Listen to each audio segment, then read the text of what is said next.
أعوذ بالله السميع العليم من الشيطان الرجيم. بسم الله الرحمن الرحيم. السلام عليكم ورحمة الله وبركاته. إن الحمد لله والصلاة والسلام على رسول الله وعلى آله وصحبه ومن والاه. اللهم صل وسلم وبارك على سيدنا محمد الفاتح لما أغلق والخاتم لما سبق والناصر الحق بالحق والهادي إلى صراطك المستقيم وعلى آله وصحبه حق قدره ومقداره العظيم. أما بعد. Alhamdulillah. Pertamanya dan selamanya sama-sama kita mengucapkan syukur pada Allah Subhanahu Wa Taala masih diberi nikmat iman dan Islam, nikmat nyawa dan nafas, dan masih lagi kita diberi kesihatan yang baik. Dan insya-Allah pada malam ini kita akan sekali lagi meneruskan pengajian kuliah takmir bagi daerah Kelang. Dan insya-Allah kita bersiaran secara online daripada Surau Ikhwan dan Muslimin Kampung Rantau Panjang Kelang, insya-Allah. Jadi tuan-tuan muslimin, muslimat yang dirahmati Allah Subhanahu Wa Taala, insya-Allah pada malam ini kita akan bersama-sama membincangkan kitab Matla'ul Badrain wa Majma'il Bahrain karangan Syekh Muhammad bin Ismail Daud Al-Fatani rahimahullahu taala. Kita akan bicarakan berkenaan dengan bab istinja. Kita akan bahas berkenaan dengan bab istinja.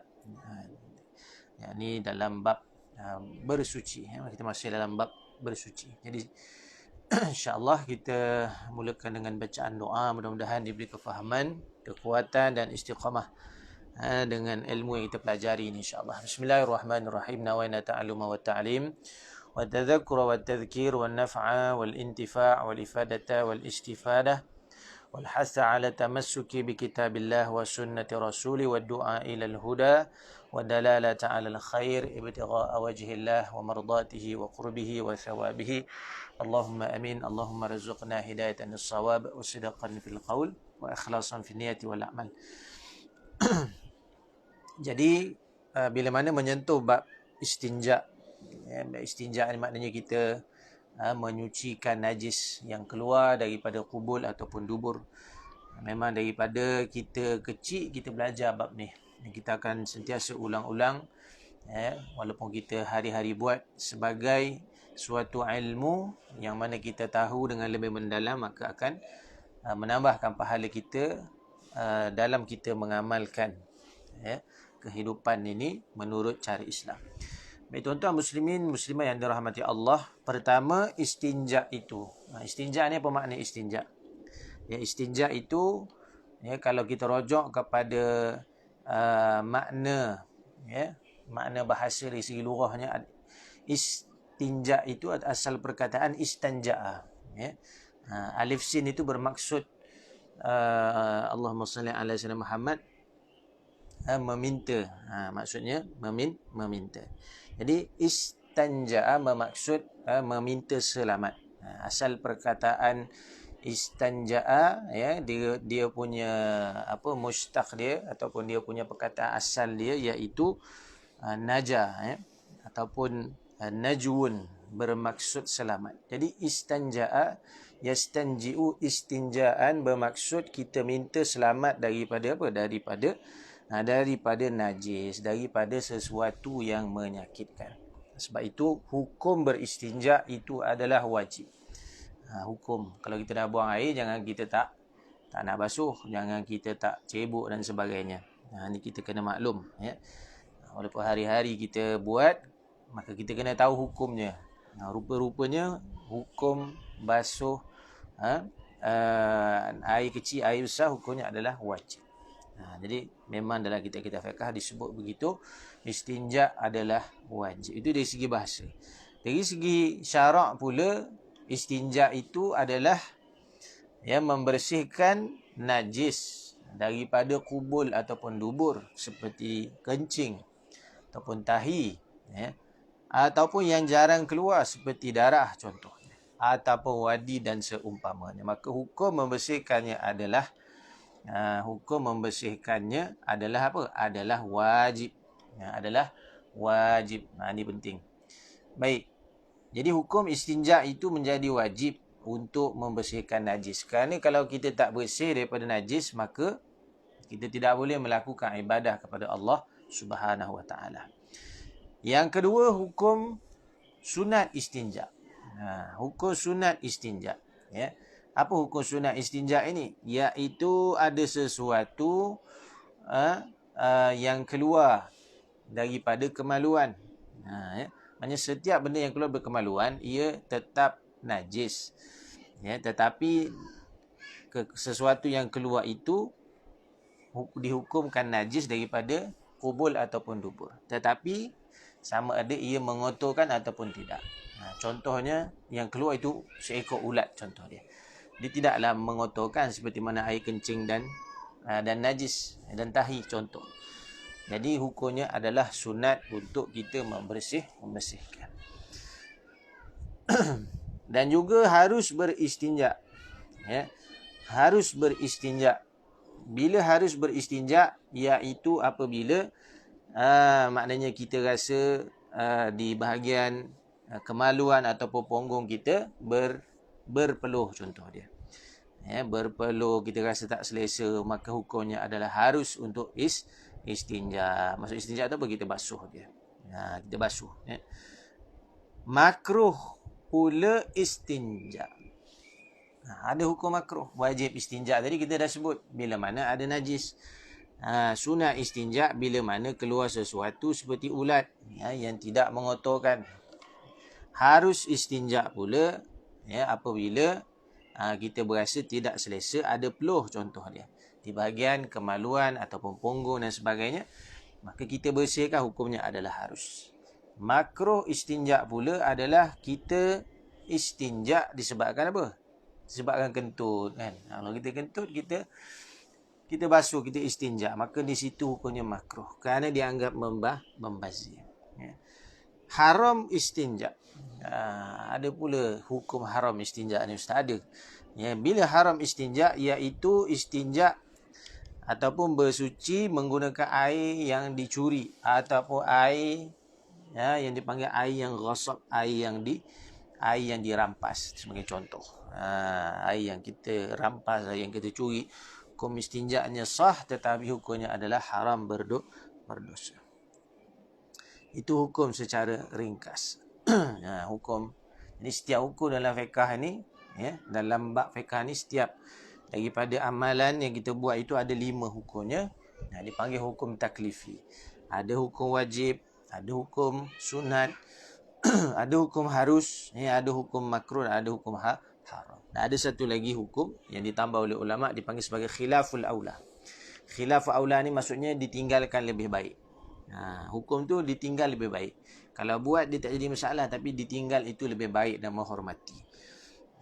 Jadi seperti contohlah, orang tanya, boleh ke Ustaz kita istinja menggunakan air zam-zam sebagai contoh. Sebab air itu adalah air yang terhormat. Maka ulama sebut khilaful aula. Meninggalkan bersuci, meninggalkan istinja menggunakan air zam-zam, hukumnya lebih utama ditinggalkan. Sebab banyak lagi air lain yang boleh diganti. Maka bagi istinja itu ada rukun-rukun dia. Istinja tu ada rukun. Mesti ada 4 rukun untuk kita nak istinja ini. Pertama dipanggil sebagai mustanji. Mustanji ni maknanya orang yang beristinja. Sebab itu saya sebut tadi, walaupun kita dah hari-hari cuci, bersuci, kita basuh kemaluan kita bersihkan daripada najis, tetapi kita tidak tahu rupanya ada hukum dalam fiqh sebenarnya, dipanggil hukum istinja. Dan semakin kita mendalami hukum, maka semakin banyak pahala apabila kita beramal dengan sesuatu itu. Rukun istinja. Istinja pun ada rukun, ada. Saya ingat semayang dengan wuduk je ada rukun. Jadi istinja juga ada rukun. Pertama mustanji, iaitu orang yang beristinja. Kena ada orang yang beristinja. Kalau tak ada orang yang beristinja, tidaklah namanya istinja. Apa maksud istinja tadi? Istinja adalah memohon selamat. Itu maksud dia. Maksudnya kita mohon keselamatan daripada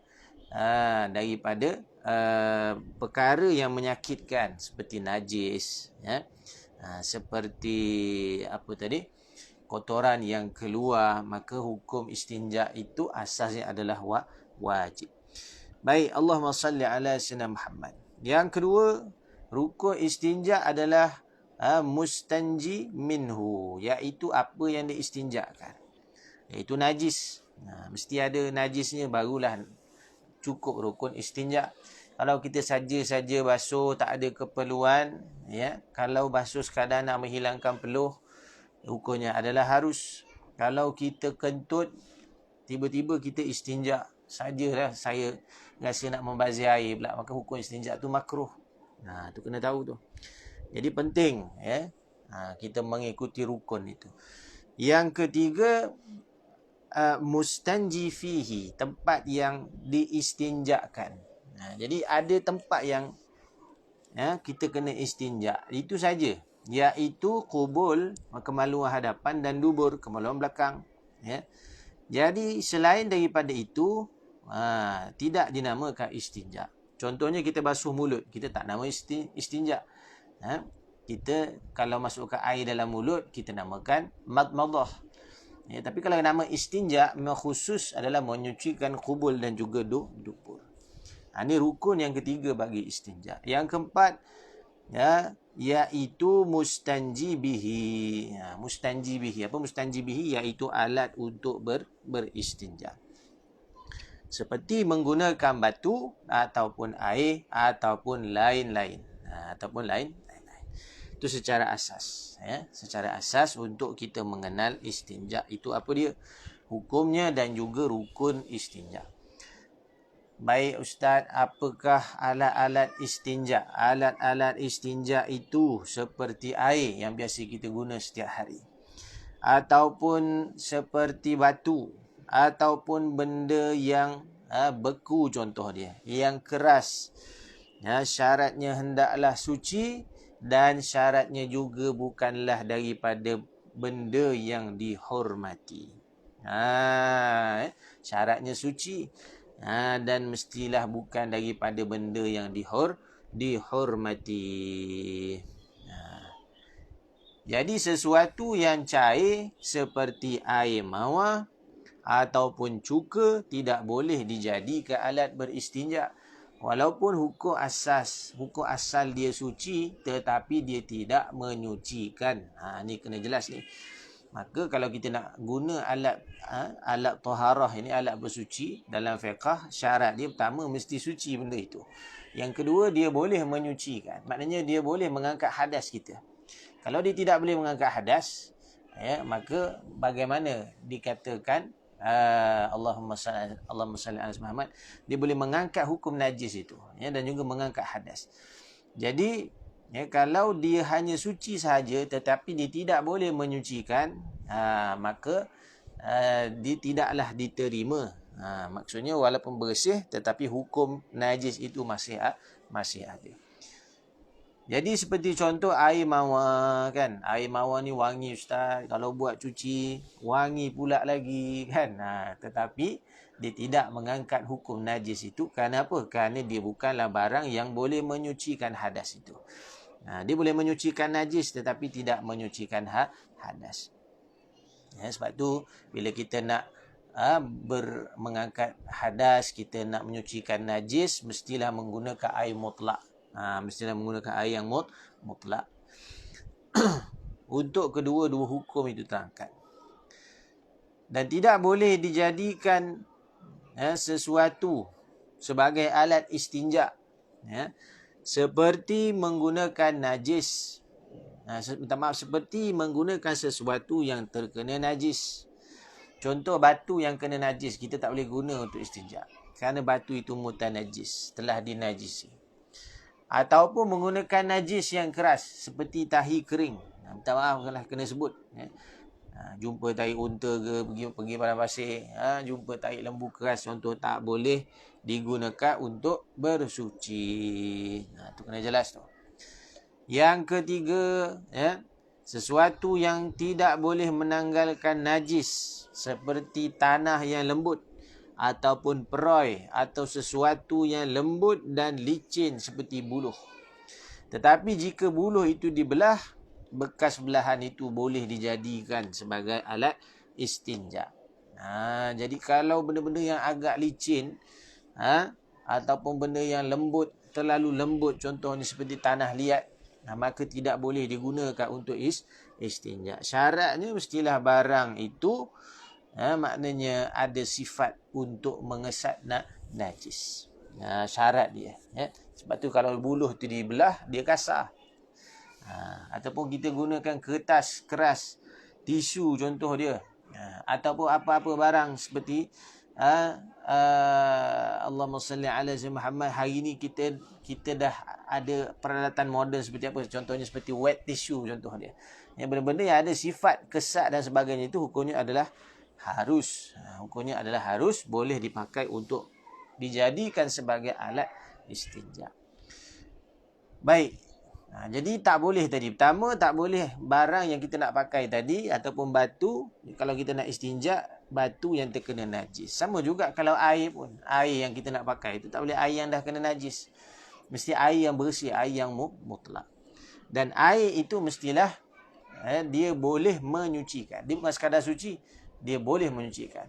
Air teh ada, air teh tarik ada, teh obeng ada, air mangga padu ada. Semua tu suci. Tetapi tidak boleh menyucikan. Maknanya tidak boleh mengangkat hadas. Maka tetap tidak boleh digunakan sebagai alat istinja. Baik. Yang kedua seperti najis yang keras pun tak boleh. Tak boleh guna istinja. Ataupun barang yang lembut. Tadi kita dah sebut. Barang-barang yang lembut seperti tanah lembut. Ataupun seperti buluh yang licin. Contoh dia tidak boleh. Yang keempat, yang tidak boleh digunakan sebagai alat istinja adalah sesuatu yang dihormati. Kita hormat dia. Contoh apa? Contoh seperti makanan. Walaupun ia roti kering. Kalau roti kering yang dah hangus tu tidak jadi masalah lah. Tapi kalau roti kering, selagi mana ia boleh dimakan, maka eloklah dimakan.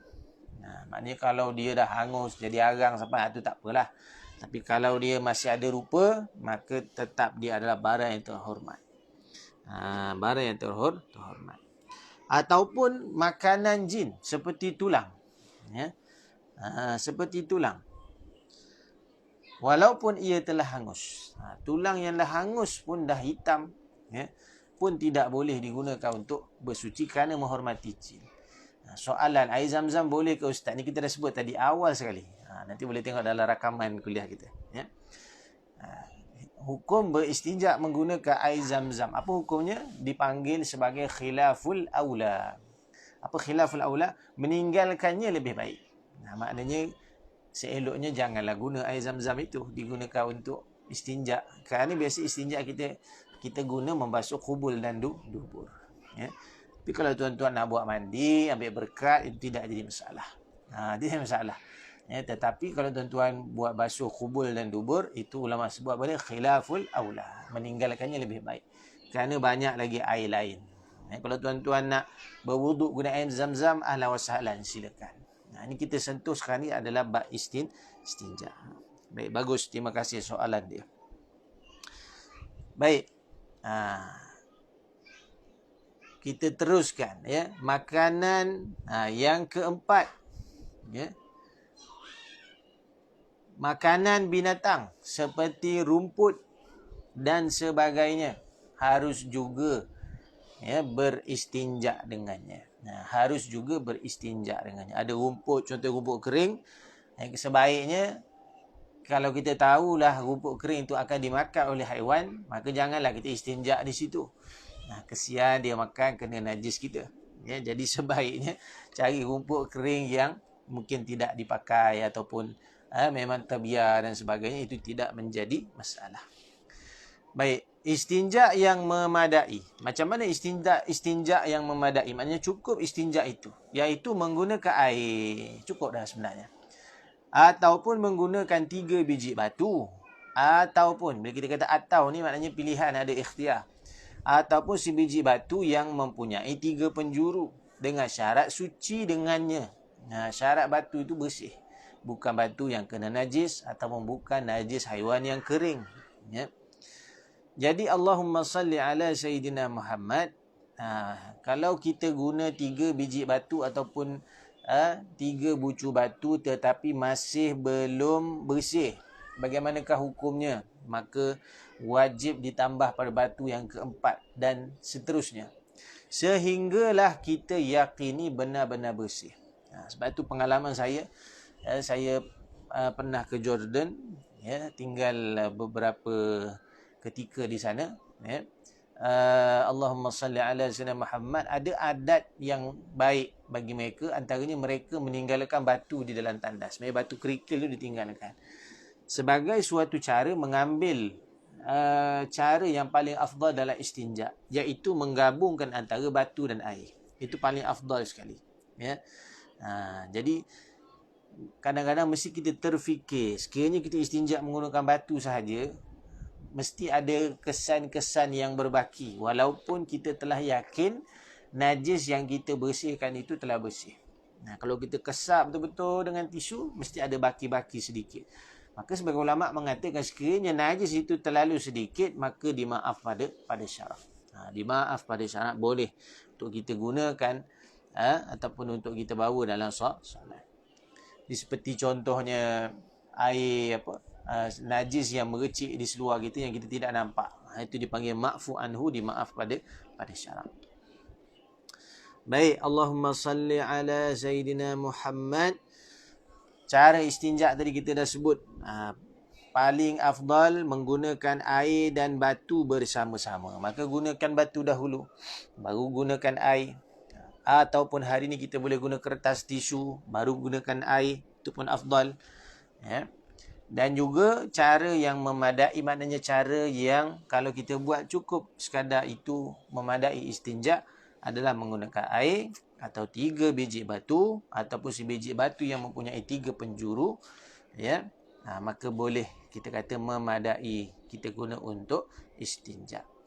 Istinja dengan bilangan ganjil, beristinja dengan 3 biji atau 3 penjuru adalah wajib hukumnya, walaupun boleh suci dengan menggunakan kurang daripada 3 biji atau 3 penjuru batu. Jadi Allahumma salli ala Sayyidina Muhammad, wajib guna 3 kali lah, maknanya 3 biji batu ataupun 3 bucu, itu punya wajib. Walaupun kita mampu menggunakan 2 biji batu dah bersih, maka sempurnakan yang ketiga. Baik.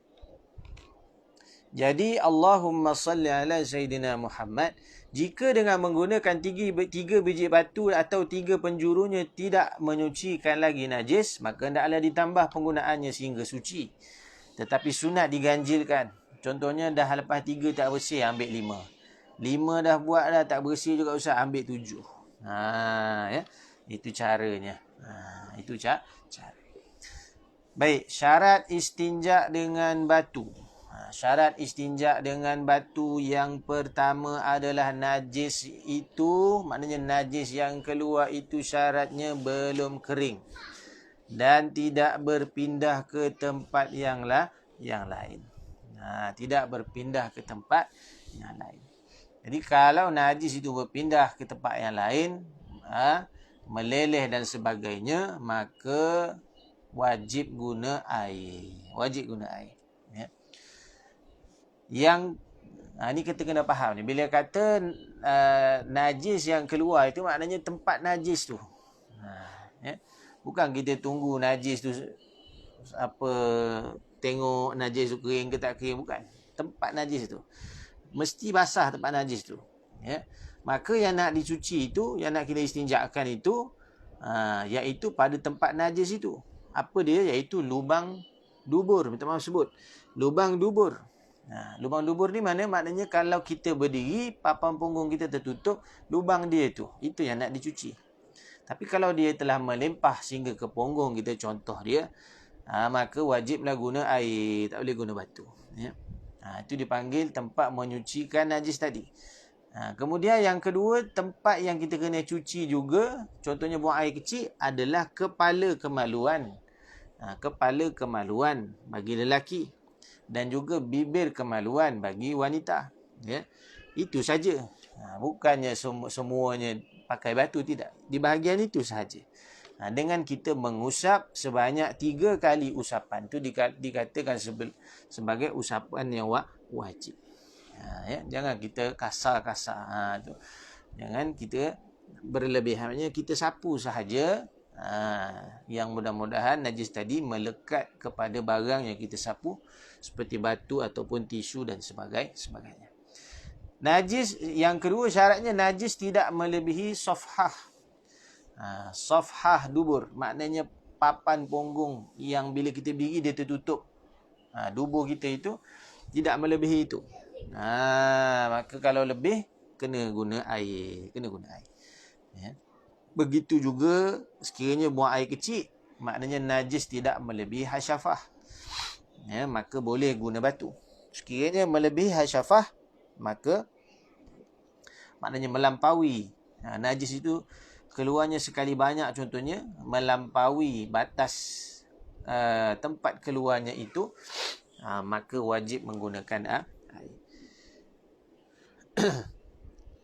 Dan juga syarat istinja dengan batu, najis selain daripadanya belum kena mengenainya.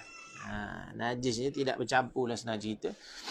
Maka boleh untuk kita gunakan batu sekiranya telah bercampur najis itu seperti saya sebut tadi lah, meleleh dan sebagainya, maka wajib guna air. Yang kelima, tempat najis itu tidak disentuhi oleh sesuatu yang basah dan suci. Maka baru kita boleh guna batu. Contohnya kalau memang kita dah biasa guna air, gunakan air sajalah. Ya.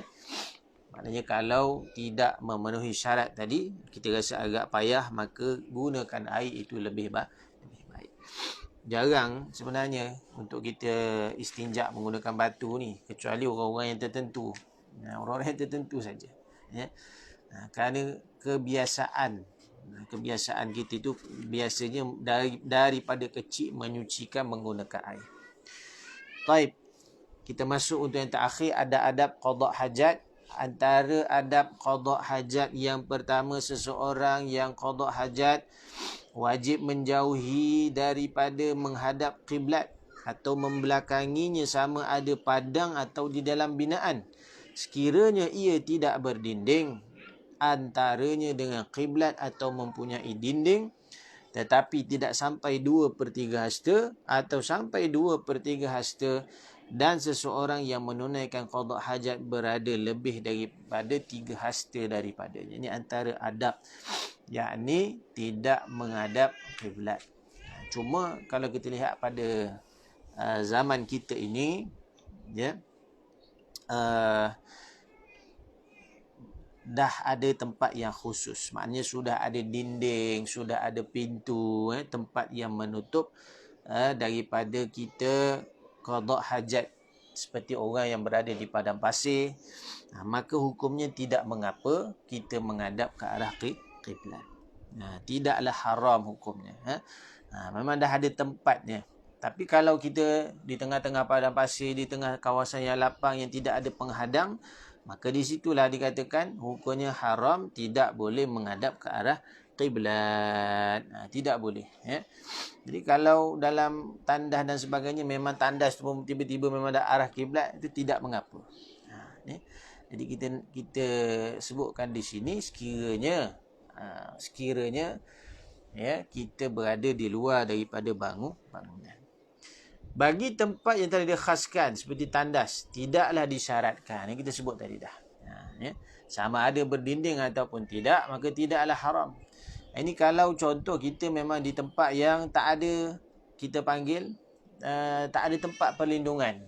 Maka di situ kita kena jagalah. Kita kena jaga daripada menghadap kiblat ketika kita buang air ataupun qada hajat. Ya. Kalau memang dalam tempat dia, memang di situlah khalaq dia, tempat tandas dia di situ, maka tidak mengapa untuk kita menghadap ke arah kiblat. Baik. Kemudian yang ketiga, seseorang yang qada hajat, sama ada air besar ataupun air kecil, ataupun ya untuk berludah atau berkahak, maka sunat daripada dilakukan pada air yang tenang. sama ada air itu sedikit ataupun banyak, melakukannya di laut ataupun kolam yang besar, ya, tidaklah menjadi makruh kecuali di waktu malam kerana menjadi tempat tinggal jin. Jadi kalau ada air dalam baldi dan sebagainya, ya, tempat untuk kita qada hajat itu, maka eloklah jangan kita berludah dan sebagainya di dalam itu, ya, ataupun, ya, sebaiknya kalau ada baldi contohnya, maka hendaklah baldi itu lebih tinggi daripada tempat kita menyucikan najis. Itu yang paling bagus sekali. Ya, ada setengah bilik air dia baldinya di bawah, orang yang buang airnya di atas. Jadi takut air basuhan kita itu yang mutanajis itu mercik masuk ke dalam baldi itu, menjadikan air itu air yang mutanajis, maka jadi tidak sah istinja kita. Sebab syaratnya adalah menggunakan air mutlak, ya, jadi tidak boleh bercampur. Jadi pada zaman ini, ya, untuk mengelakkan daripada itu, sebaiknya kita gunakan pipe lah, minta maaf, apa nama tu, getah pipe. Kita gunakan getah pipe, itu lebih bagus dan menjaga daripada air itu tercemar. Kalau kita contohnya di waktu malam, kan, di sungai, di kolam, kan, ataupun di laut, sebaik-baiknya jangan buang air dalam laut. Toler, betul itu toler. Sebaik-baiknya jangan buang air dalam laut ataupun dalam sungai. Kerana di waktu malam ini, jin, tempat-tempat tersebut menjadi tempat tinggal jin. Kolam dan sebagainya. Baik, Allahumma salli ala Muhammad. Kemudian air yang dikhaskan untuk minum atau sebagainya atau milik orang lain, walaupun ia luas seperti laut, adalah haram juga untuk kita ambil. Contohnya ada laut yang private, contoh dia sungai private, ya, memang milik persendirian, maka tidak boleh kita ambil airnya melainkan dengan izin tuannya. Tu adab-adab kita qada hajat. Jangan kita main ambil aja. Tak apa, ini milik Allah Ta'ala, ni semuanya milik Allah Ta'ala. Milik Allah Ta'ala memang seluruhnya, ya, tetapi bila ada digazetkan sesuatu tempat itu perlu minta izin, maka kita kena minta izin. Sebab itu dalam awal tadi mukadimah kita bincang hukum istinja, ya, antaranya menggunakan air yang dirasab maknanya air yang dirampas. Kita rampas air lah tu, walaupun orang air tu banyak, maka hukum istinja dengannya adalah haram, tetapi istinjanya sah. Istinjanya dikiralah bersih. Kalau tak bersih kan payah juga, ya. Tapi hukumnya berdosa. Baik, dan juga qada hajat pada air yang sedikit dan mengalir adalah makruh. Jika pada air yang banyak tidak makruh, tetapi aula hendaklah dijauhi. Contoh kita buang air dalam sungai. Kita tahu sungai itu ada orang mandi kat bawah. Seeloknya jangan. Seeloknya. Tak apa ustaz, air ni banyak ustaz. Betul, air banyak. Seeloknya kita elakkan. Seperti di laut dan sebagainya pun begitu. Sebaiknya tidak qada hajat. Tapi biasanya orang lepas je lah, pasal dah tak tahan, kan. Baik. Itu ada qada hajat. Baik, Allahumma salli ala Muhammad. Sunat ketika qada hajat. Sunat menjauhi daripada membuang air ataupun air kecil atau air besar di bawah pohon kayu, sama ada berbuah ataupun tidak pada waktunya. Ulama sebut kenapa kita tak boleh buang air di bawah pokok. Pertama, biasa bawah pokok ni tempat binatang berteduh, ya. Tempat binatang berteduh. Jadi hukumnya sunat untuk kita menjauhi tempat tersebut. Tapi biasanya ramai orang begitulah. Dia tak tahan naik lori contoh dia, ataupun naik kereta berhenti di perjalanan, dia buang air bawah pokok contoh dia. Jadi hukumnya tidak hukumnya adalah elok ditinggalkan, ya. Sunat menjauhi tempat buang air besar dan kecil, tempat laluan manusia. Kerana akan menyakiti manusia lah.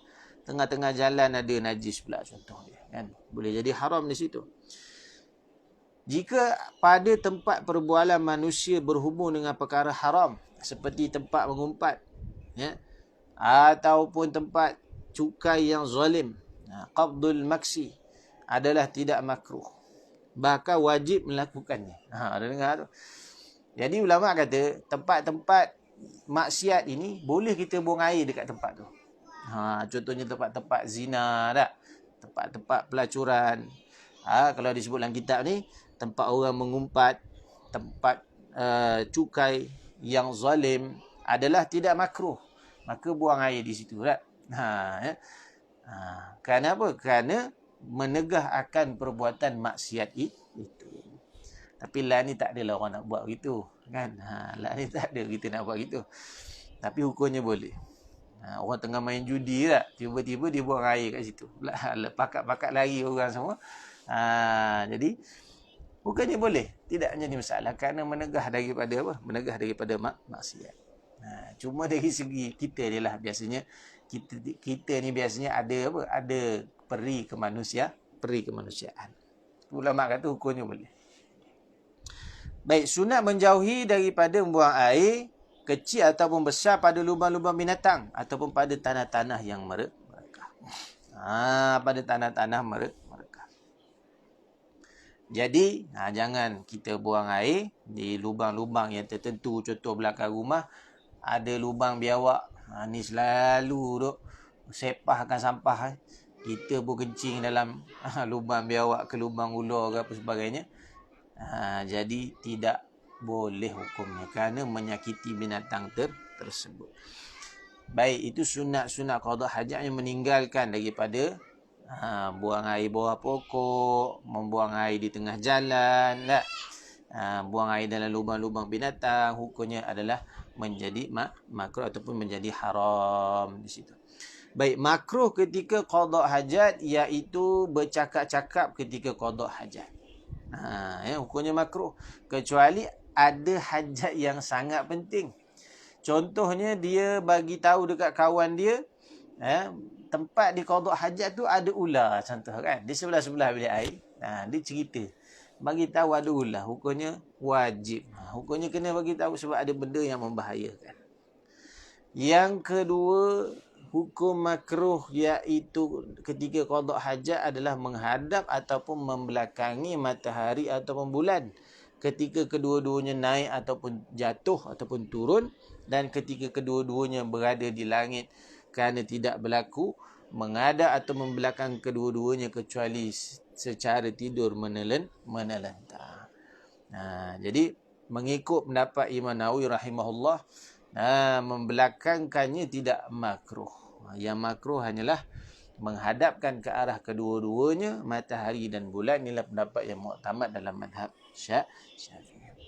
Baik, ada soalan, apa hukum Ustaz sekiranya kita berhubung ataupun berjimat bersama dengan isteri, setelah mana kita buang air, kita tak istinja, kita terus bersama isteri. Maka ulama sebut dalam kitab Bughyatul Mustarsyidin, dia kata hukumnya adalah haram. Hukumnya haram. Kerana kemaluan yang masih ada najis itu digunakan untuk menunaikan kebaikan. Kan hubungan bersama suami isteri itu adalah ibadah. Tiba-tiba kita campurkan dengan najis, kan? Dia dah kencing buang air tak basuh, minta maaf sebut, terus bersama isteri, maka ulama kata hukumnya haram. Kerana apa? Kotor. Assalamualaikum Ustaz, kalau kita guna tembikar tanah liat, labu sayur yang kesat, yang dah pecah, boleh? Syarat dia kesat. Kalau labu sayur tu dia punya luar dia licin, tidak boleh digunakan. Kalau dia kesat, boleh digunakan. Baik, rasanya sekadar itu. Sekejap lagi kita nak masuk insya dah. InsyaAllah bagi tuan-tuan yang mungkin lewat sedikit masuk tadi, boleh mainkan semula nanti daripada awal. Kerana saya ada terangkan tentang hukum asas dalam istinja yang wajib kita tahu. Daripada hukum wajibnya, sunat, haram, harus dan makruh istinja. Jadi sekadar itu untuk pengajian kita pada malam ini. Kita berjumpa lagi pada bulan hadapan dalam kuliah takmil kitab Matla'ul Badrain wa Majma'il Bahrain. InsyaAllah mudah-mudahan majlis ilmu kita diterima oleh Allah Subhanahu Wa Taala dan menjadi asbab diangkatkan wabak COVID-19 ni, insyaAllah. Sekadar itu yang baik daripada Allah, kurang lemah ini aku kurang diri sendiri. Maafu minkum. Assalamualaikum warahmatullahi wabarakatuh.